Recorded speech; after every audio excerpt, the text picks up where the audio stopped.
I call the Prime Minister to make a statement. Prime Minister Johnson. Mr. Speaker, with your permission, I will make a statement on our continuing fight against coronavirus and how we intend to fulfill our simultaneous objectives, saving lives, protecting the NHS, while keeping our children in school and our economy running, protecting jobs and livelihoods.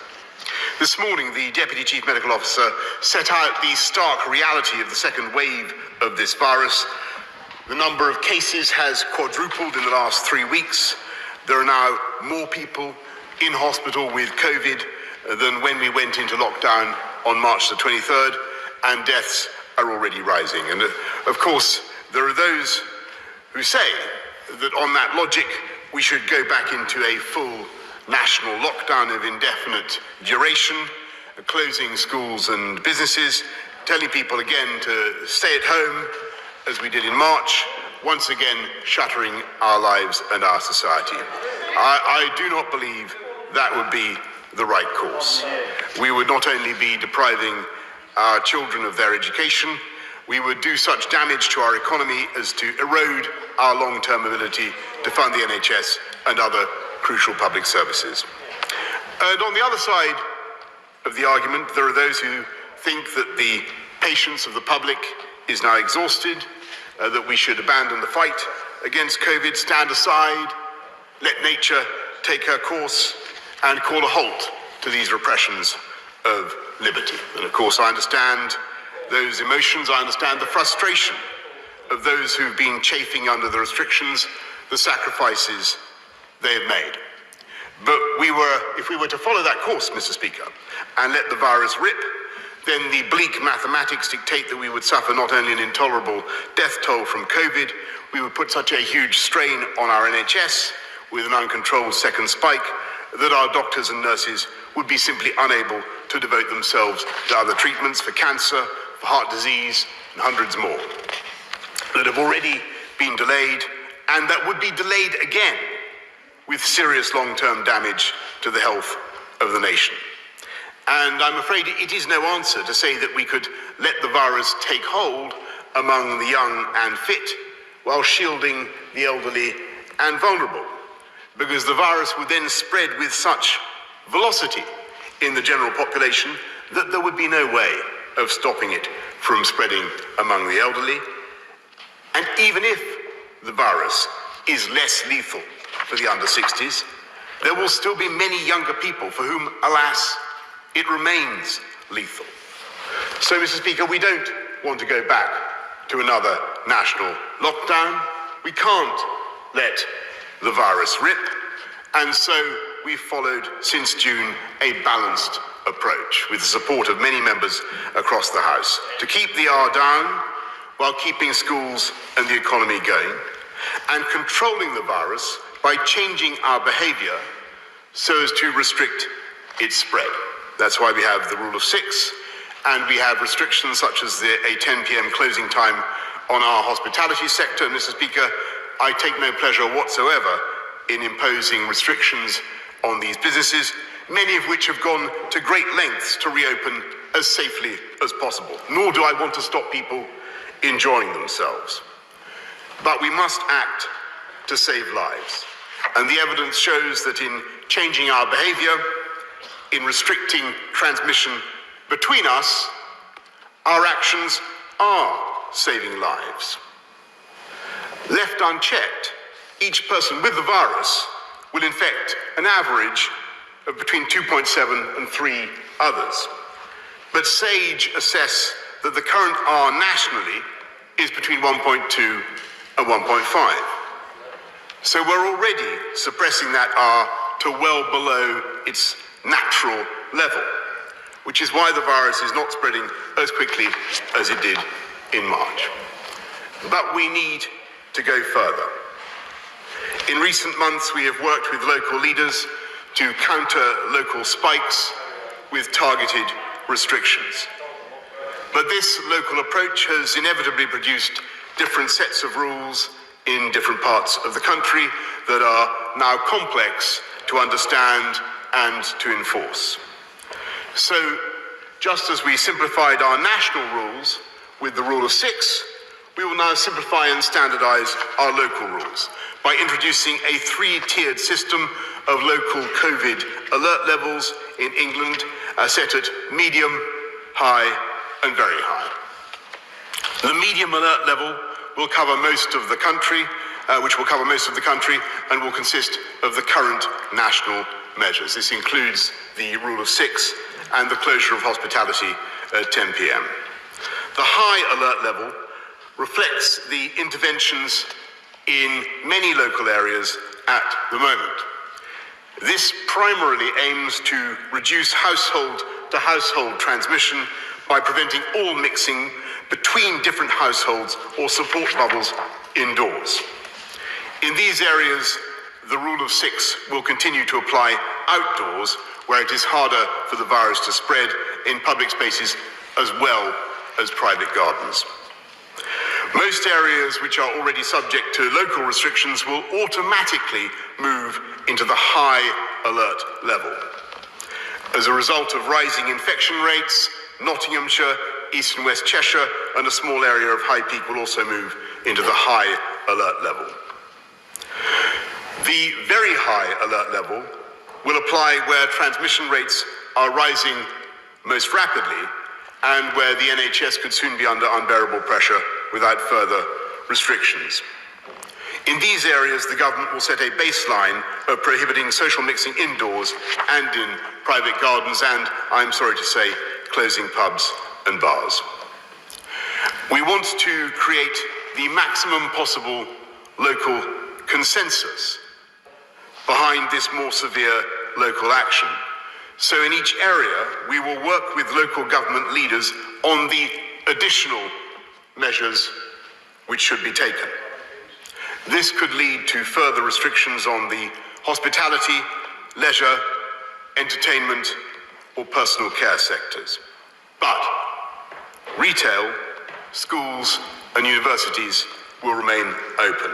As my Right Honourable friend the Chancellor has set out, the government will expand its unprecedented economic support to assist those affected by these decisions, extending our job support scheme to cover 2/3 of the wages of those in any business that is required to close, and providing those businesses with a cash grant of up to £3,000 a month instead of £1,500 every 3 weeks.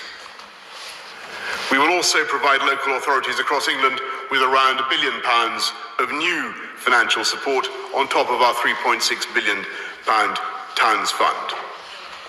And for very high areas, we will give further financial support for local test and trace and local enforcement, and assistance from the armed forces, not for enforcement, but rather to support local services, if desired, in the local area. Mr. Speaker, I can report that we've been able to reach agreement with leaders in Merseyside. Local authorities in the Liverpool City region will move into the very high alert level from Wednesday. In addition to the baseline I've outlined, this is as well as pubs and bars. In Merseyside, gyms and leisure centres, betting shops, adult gaming centres and casinos will also close. I'd like to put on record my thanks to Steve Rotherham and his colleagues for their cooperation in very difficult circumstances. Engagement with other leaders in the North West, the North East, and Yorkshire and Humber is continuing. I know how difficult this is. They, like us, like everyone in this House, are grappling with very real dilemmas. But we cannot let the NHS fall over when lives are at stake. So let me repeat the offer that we're making to those local authorities. Work with us on these difficult but necessary measures in the areas that are rated very high in return for more support for local test and trace, more funding for local enforcement, the offer of help from the armed services, and the job support scheme as announced by the Chancellor. I believe not to act would be unforgivable, so I hope that rapid progress can be made in the coming days. Regulations for all 3 COVID local alert levels are being laid today. They will be debated and voted on tomorrow before coming into force on Wednesday. We will also keep these measures under constant review, including a 4-week sunset clause for interventions in very high areas. A postcode search on gov.uk, as well as the NHS COVID-19 app, will show which local alert level applies in each area. And we're also publishing updated guidance to explain what the COVID alert levels mean for those who are clinically extremely vulnerable. And while these levels specifically apply to England, we continue to work closely with the devolved administrations to tackle this virus across the whole United Kingdom. Mr. Speaker, this is not how we want to live our lives, but this is the narrow path we have to tread between the social and economic trauma of a full lockdown and the massive human and indeed economic cost of an uncontained epidemic. With local and regional and national government coming together in a shared responsibility and a shared effort to deliver ever better testing and tracing, ever more efficient enforcement of the rules, and with ever improving therapies, with the mountains of PPE and the ventilators that we have stockpiled, with all the lessons we have learned in the last few months, we are becoming better and better at fighting this virus. And though I must warn the House again that the weeks and months ahead will continue to be difficult and will test the mettle of this country, I have no doubt at all that together we will succeed. And I commend this statement to the House. I call the Leader of the Opposition, Keir Starmer. Thank you, Mr. Speaker. Can I thank the Prime Minister for advance sight of his statement and for his telephone call earlier today. Mr. Speaker, we are at a critical moment, at a tipping point, to quote the Deputy Chief Medical Officer. We have all seen the clear and alarming trend in infection rates. The virus is now spreading in all areas of the United Kingdom, though much faster in some areas than others. And as the Prime Minister said, and the Deputy Chief Medical Officer said, there are now more patients in hospital with COVID today, or of the need for decisive action. The question today, alarming trend in infection rates.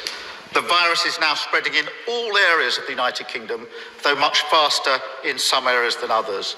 And as the Prime Minister said, and the Deputy Chief Medical Officer said, there are now more patients in hospital with COVID today than when the country went into lockdown on the 23rd of March, and deaths are rising. Nobody should be under any illusion about where this is heading or of the need for decisive action.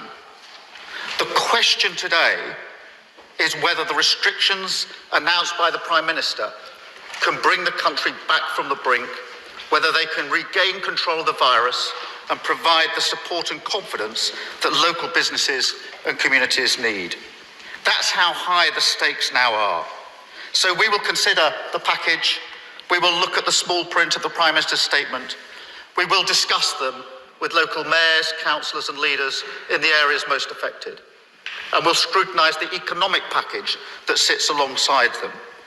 But I have to say to the Prime Minister, I'm now deeply sceptical that the government has actually got a plan to get control of this virus, to protect jobs or regain public trust.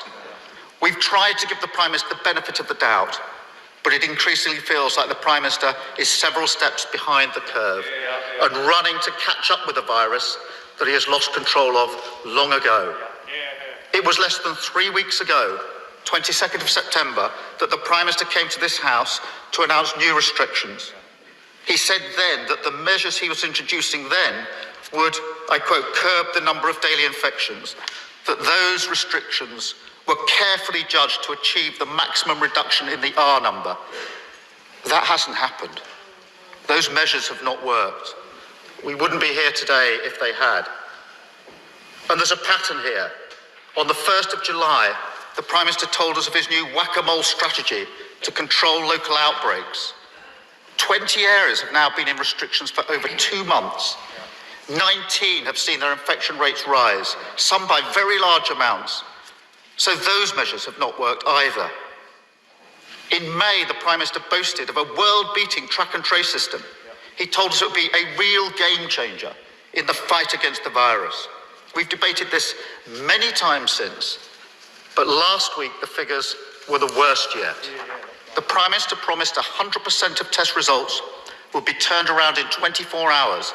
The latest figure, Mr. Speaker, for in-person testing is just 24% being turned around in that period. This serial failure, combined with the repeated leaks and briefing to the newspapers in the last few days, have fatally eroded public confidence just when we need it most. So can the Prime Minister tell us, what reassurance can he give us that these measures today will be sufficient to get the virus under control? Will he finally accept that trace and isolate should be handed over to local authorities, as we've been saying for months? Will he accept that the support packages announced by the Chancellor simply won't work for many thousands of people, particularly those on the minimum wage? Mr. Speaker, there's huge anger about this in areas under lockdown, and there's a huge gap in the government's plan. And will he confirm that mayors, local leaders, council leaders and others will be fully involved in any future decisions? Finally, I want to say this to the Prime Minister. I know that there will be some on his side who will oppose further restrictions. There will be those that will look at the data and tell him to disregard it, or say the cost of acting now is too high. I want to be clear. The worst thing the Prime Minister can do is not act quickly and decisively enough, or to keep coming back to this House every couple of weeks with a new plan that doesn't work and isn't up to the scale of the task. We need to break that cycle, finally get on top of the virus, rebuild public confidence, disregard it, or say the cost of acting now is too high. I want to be clear. The worst thing the Prime Minister can do is not act quickly and decisively enough, or to keep coming back to this House every couple of weeks with a new plan that doesn't work and isn't up to the scale of the task. We need to break that cycle, finally get on top of the virus, rebuild public confidence. I hope the measures announced today will do so. But the House and the country will be deeply sceptical whether they can. Thank you, Mr. Speaker. Prime Minister.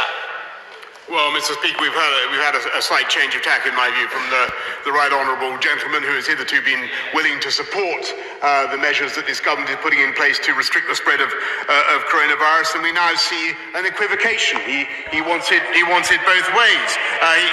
He said he supported the rule of six, Mr. Speaker, and then his side refused to vote for it. He said he's unwilling to support the restrictions we placed on hospitality. He continually runs down NHS tests and trace. What he won't say, Mr. Speaker, is what he would do.